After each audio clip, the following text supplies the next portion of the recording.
Hello ನಮಸ್ಕಾರ friends. ಇವತ್ತೊಂದು ಒಳ್ಳೆ ಮಾತಿನೊಂದಿಗೆ ವ್ಲಾಗ್ನ ಸ್ಟಾರ್ಟ್ ಮಾಡೋಣ. ಜೀವನದಲ್ಲಿ ದುಡ್ಡು ಇಲ್ಲ ಅಂದರೆ ನಮ್ಮವರೇ ನಮ್ಮನ್ನು ಮಾತಾಡ್ಸಲ್ಲ. ನಮ್ಮ ಈಗಿನ ಸ್ಥಿತಿಗೆ ನಮ್ಮ ಹಿಂದಿನ ನಿರ್ಧಾರಗಳೇ ಕಾರಣ ಹೊರತು ನಮ್ಮ ಸಂದರ್ಭವಲ್ಲ.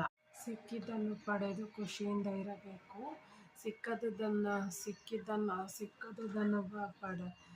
ಸಿಗಲಿಲ್ಲವೆಂದು ಬದುಕಿನಲ್ಲಿ ದುಃಖಿಸಬಾರದು. ಇಂದು ಸಿಕ್ಕಿದ್ದು ನಾಳೆ ಕೈ ಜಾರಿಯೂ ಹೋಗಬಹುದು. ಇಂದು ಸಿಗದಿದ್ದು ನಾಳೆ ಒಲಿಯಲೂಬಹುದು.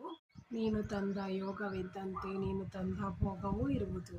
ನಾನು ಕತ್ತಲೆಯಲ್ಲಿದ್ದಾಗ ಬೆಳಕಿಗೆ ನನ್ನ ಕರೆತಂದವರನ್ನು ನಾನು ಎಂದಿಗೂ ಜೀವನದಲ್ಲಿ ಮರೆಯುವುದೇ ಇಲ್ಲ. ಮುರಿದು ಹೋದ ನಿನ್ನ ಮನಸ್ಸಿಗೆ ನೀನು ವೀರನೆಂಬ ಮಾತು ಕೊಡು. ಈ ಸಲ ವಿಜಯ ಪತಾಕೆ ಹಾರಿಸುವವರೆಗೆ ವಿರಮಿಸುವುದೇ ಇಲ್ಲವೆಂದು. ನಿನ್ನ ಉದ್ದೇಶ ಶುದ್ಧವಾಗಿದ್ದರೆ ನೀನು ಯಾರನ್ನು ಕಳೆದುಕೊಳ್ಳುವುದಿಲ್ಲ, ಅವರೇ ನಿನ್ನನ್ನು ಕಳೆದುಕೊಳ್ಳುತ್ತಾರೆ. ಮನಸ್ಸಿನಲ್ಲಿ ಕೆಟ್ಟ ಆಲೋಚನೆಗಳೇ ತುಂಬಿರುವಾಗ ಒಳ್ಳೆಯದನ್ನು ಹೇಳುವವರು ಶತ್ರುಗಳಾಗಿ, ಕೆಟ್ಟದ್ದನ್ನು ಹೇಳುವವರು ಹಿತೈಷಿಗಳಾಗಿ ಕಾಣುತ್ತಾರೆ. ಕುದುರೆ ಎಷ್ಟೇ ಚೆನ್ನಾಗಿ ರಥ ಎಳೆದರೂ ಚಾಟಿ ಏಟು ತಪ್ಪುವುದಿಲ್ಲ. ಮರ ಎಷ್ಟೇ ರುಚಿಯಾದ ಹಣ್ಣುಗಳನ್ನು ಕೊಟ್ಟರೂ ಕಲ್ಲೇಟು ತಪ್ಪಿದ್ದಲ್ಲ. ಹಾಗೆಯೇ ಮನುಷ್ಯ ಎಷ್ಟೇ ಶ್ರೇಷ್ಠ ವ್ಯಕ್ತಿಯಾದರೂ ಜನರ ನಿಂದನೆ ತಪ್ಪುವುದಿಲ್ಲ. ನೋವಿನ ಬೆಲೆ ಏನು ಅಂತ ಅನುಭವಿಸಿದ ವ್ಯಕ್ತಿಗಷ್ಟೇ ಗೊತ್ತಿರುತ್ತದೆ, ಆಡಿಕೊಂಡು ನಗುವವರಿಗಲ್ಲ. ನಟನೆಯ ಬದುಕು ಮನುಷ್ಯನನ್ನು ಮೆಚ್ಚಿಸಬಹುದೇ ಹೊರತು ಭಗವಂತನಲ್ಲ. ನಟನೆಯ ಬದುಕು ತುಂಬ ಜಾಸ್ತಿ ದಿನ ಉಳಿಯುವುದಿಲ್ಲ. ಒಂದು ಕ್ಷಣ ನಿನ್ನ ಹಾಗಲ್ಲದೆ ನನ್ನ ಹಾಗೆ ಯೋಚಿಸು.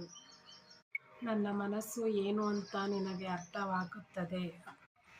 ಯಾವಾಗಲೂ ಮಾತನಾಡುವ ಹಾಗೂ ನಗುವ ವ್ಯಕ್ತಿ ತುಂಬ ಮೌನಿಯಾದರೆ ಅಲ್ಲಿಗೆ ಅರ್ಥ ಮಾಡಿಕೊಳ್ಳಿ, ಆ ವ್ಯಕ್ತಿ ಪರಿಪೂರ್ಣವಾಗಿ ಮಾನಸಿಕವಾಗಿ ಸಾಮಾಜಿಕವಾಗಿ ನೊಂದು ಹೋಗಿದ್ದಾನೆಂದು.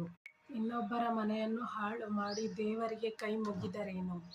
ಒಳ್ಳೆಯ ದಾರಿ ಎಂದೆಂದಿಗೂ ಕಠಿಣ. ಆದರೆ ಆ ಒಳ್ಳೆಯ ದಾರಿಯಲ್ಲಿರುವ ಒಳ್ಳೆಯತನ ನಿನ್ನನ್ನು ಒಂದು ದಿನ ಕಾಪಾಡೇ ಕಾಪಾಡುತ್ತದೆ. ಹಿಂದಿನ ಕಾಲದಲ್ಲಿ ಜನರು ಕಲ್ಲಿನಿಂದ ಬೆಂಕಿ ಹಚ್ಚಿದರೆ, ಆದರೆ ಈಗಿನ ಕಾಲದ ಜನರು ಬರೀ ಮಾತಿನಿಂದಲೇ ಬೆಂಕಿ ಹಚ್ಚುತ್ತಾರೆ. ನಮ್ಮನ್ನು ನಾವು ಸರಿಪಡಿಸಿಕೊಂಡರೆ ನಾವು ಇಡೀ ಸಮಾಜವನ್ನೇ ಸರಿಪಡಿಸಿಕೊಂಡಂತೆ.